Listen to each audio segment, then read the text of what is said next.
Hello everyone, welcome to the Unschooling Lifestyle. I'm so excited about this video because it's kind of like a mini diary, I guess you could say. So this is about unschooling and human design. If you have watched or listened to any of our YouTube channels or some of our podcasts, I often reference to human design quite a bit because it really changed our lives. So I was very, very lucky when I was going through Dana Martin's advocacy and coaching program that I had two people.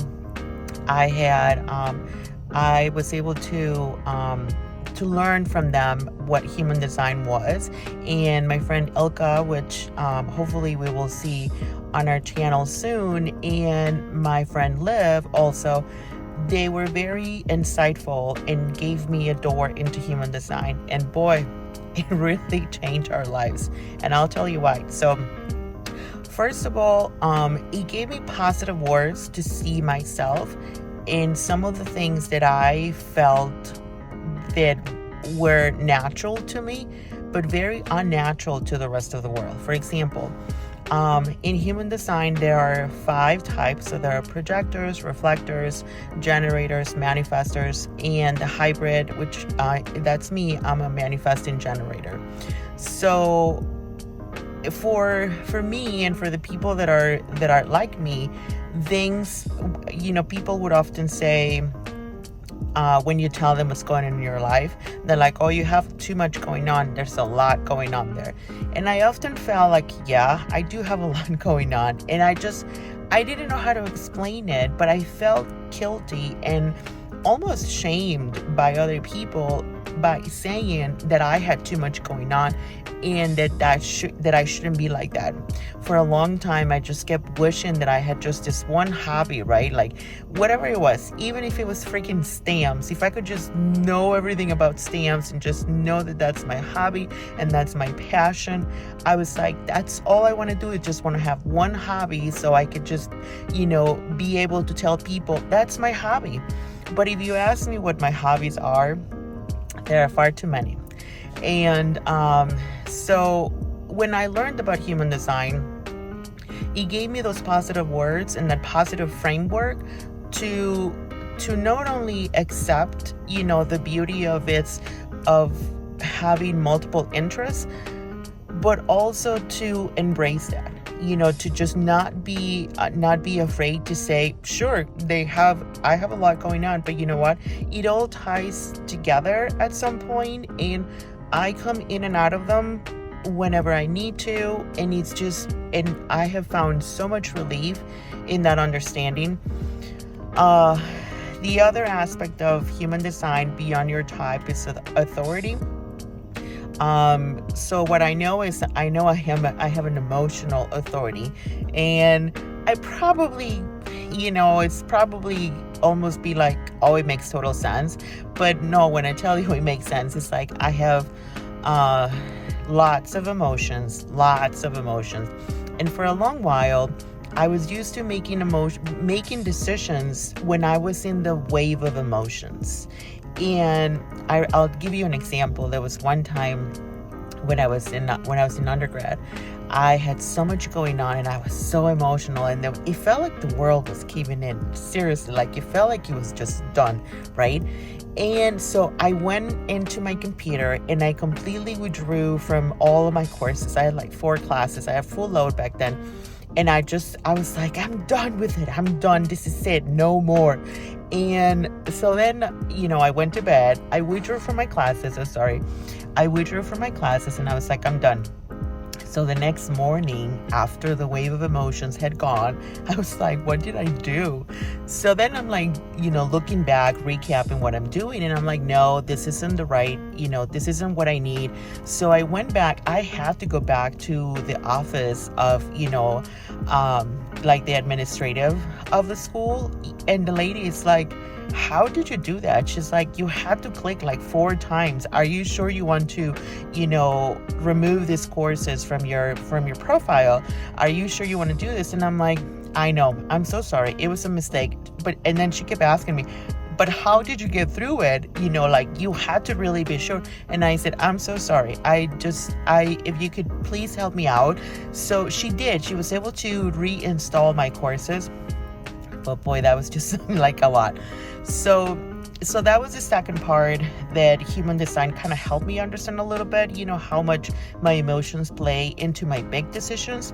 And not only that, but also how to handle them a little bit. Of course, I've done a lot of work in other areas that have allowed me to be a more emotional, intelligent person, which I didn't have for a long time. So those two pieces, are just the beginning of human design. And there is a lot to it, which is why I decided, after many months of studying and looking and, getting bits and pieces from other people and stuff like that, I decided to enroll in a course that it's given by Erin Jones. She was one of my first introductions to human design, and I really like her approach. So I started last week. So tomorrow, Tuesday, October 10th, will be the second week. But I wanted to put this, I wanted to do this like the beginning, the middle, and the end, because from our perspective into human design, the other thing that helped us out was that I learned everyone else's type. So my younger son is also a manifesting generator. My oldest son is a generator, and my husband is also a manifesting generator. We have different profiles. That's like a little fraction number that comes with your design. If you have had a chart, you'll see that. So I'm a 4/6 manifesting generator, and that means several things. But in terms of our family, it helps us understand several things. For example, for my oldest son, who is a generator with a sacral authority, that noises, and I learned this from from one of the videos that I have watched. Sacral authority, guttural noises or sounds are very important to them. So when he is excited about something or he wants to eat something, that it's so good, is so important because it directly connects him to his gut feeling. So I've never was like, use your words type of person or type of mom per se, but it has made me, I love hearing those sounds because I know he's truly in alignment with himself, right? My younger son also is a sacral authority, which I am so grateful, because I don't know that I could handle more emotions than the ones I have. So that's really, that gives me insight into the many interests that show up as a manifesting generator. And to give you an example, how it manifests for my son, at least something that I thought about, it's when he wants to play a board game. We have many of them, that are like, in a little corner. So when he says I want to play a board game, it means that we may be able to play 10 or 12 board games in less than 30 minutes. So what that means is he'll get it out, we'll look at it, he'll set it up however he thinks it's going, and then we play for a minute, and then he's like, okay, well, what about this one? And that's super helpful, because I feel like in another time, prior to this amazing, learning experience, I would have been like, we should finish this game and then we can start the other one. So I would be forcing this game that he didn't want to play anymore. For some reason he got what he needed, and that was it. So nowadays, me knowing how fast we move through interest, then we're just moving through them as fast or as slow as they want or they need to.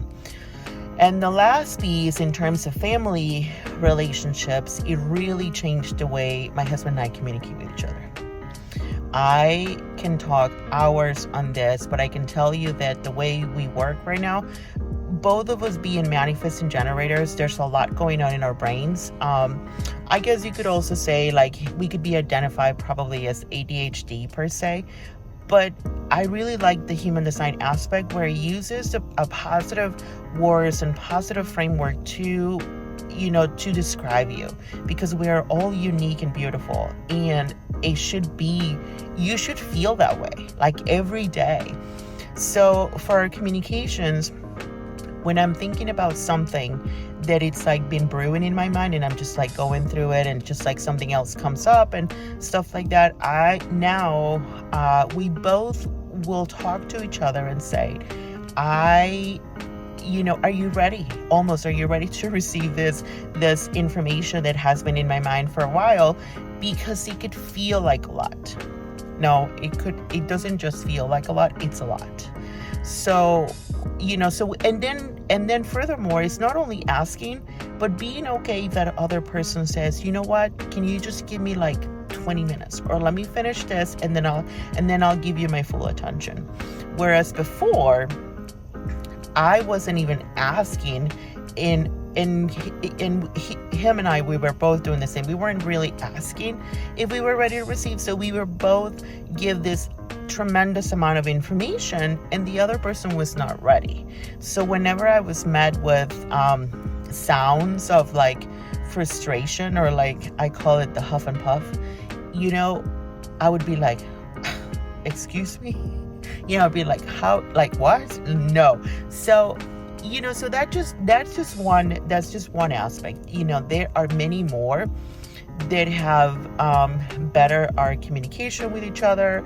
Definitely the way we see the boys, in terms of their design, how important it is for them to be, to be lit up. And whenever they say no to something, to an opportunity, to an outing, to a suggestion, that's it. We just know that they know that they are in alignment with themselves, and that we constantly do that check-in.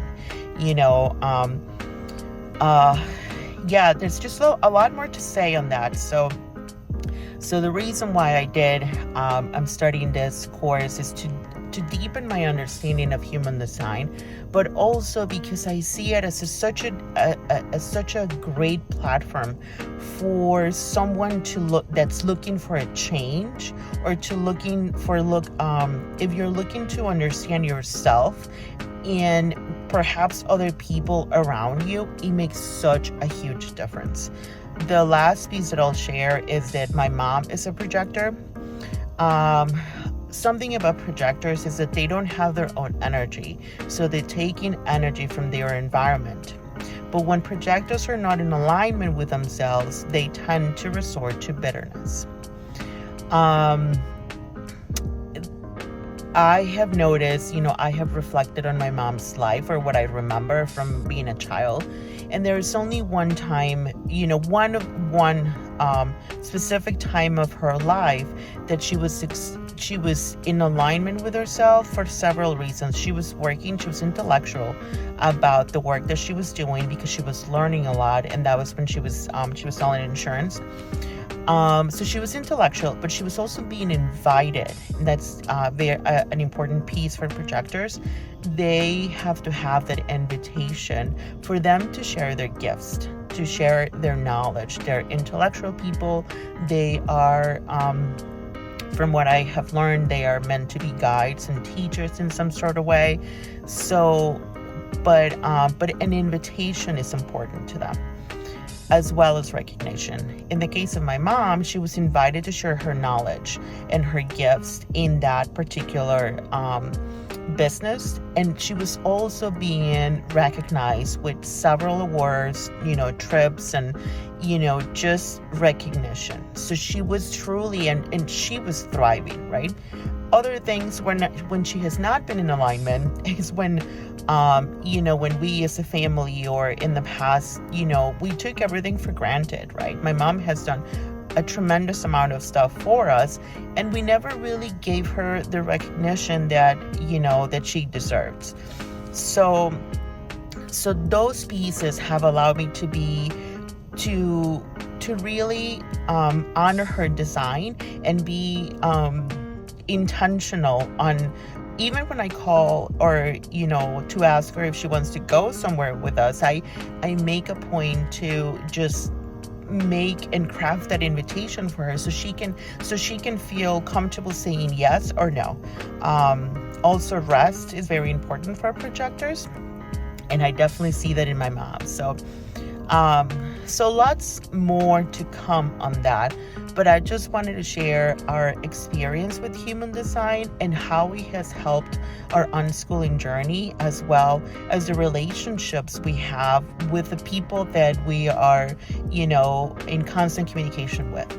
So, so if you have any questions, or if you need extra support on how to use human design towards your unschooling journey, or if you're transitioning into unschooling, feel free to reach out, and I will add some of the resources of the people that have helped in our human design journey, so you can go ahead and check them out. There are so many people that are fantastic, that are helping out, and even by joining a community of people that are interested into human design, it will give you an idea of how to understand, someone else's design. And I think that is just an extremely important part. So just a tool, obviously you take what resonates with you and leave the rest. Of course, everyone's different, and we all have a different journey, and we are at different stages of that journey. So, if discovering your human design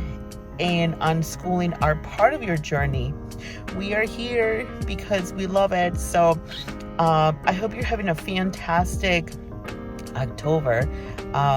We love October. The Michigan seasons are in truly full bloom here. The leaves are changing, the weather is changing, the air is crisp, and lots of acorns on the ground. So according to the folks here in Michigan, lots of acorns means a long winter, a long and harsh winter. So we shall see. But thank you so much for being here, and for being understanding that my energy sometimes calls for a video, or sometimes calls for some writing. So thank you so much for your patience. As always, I'm always available through chat. If you want to just connect, I am here for you. So thank you so very much. I hope you're having a wonderful day, and we will see you soon. Bye.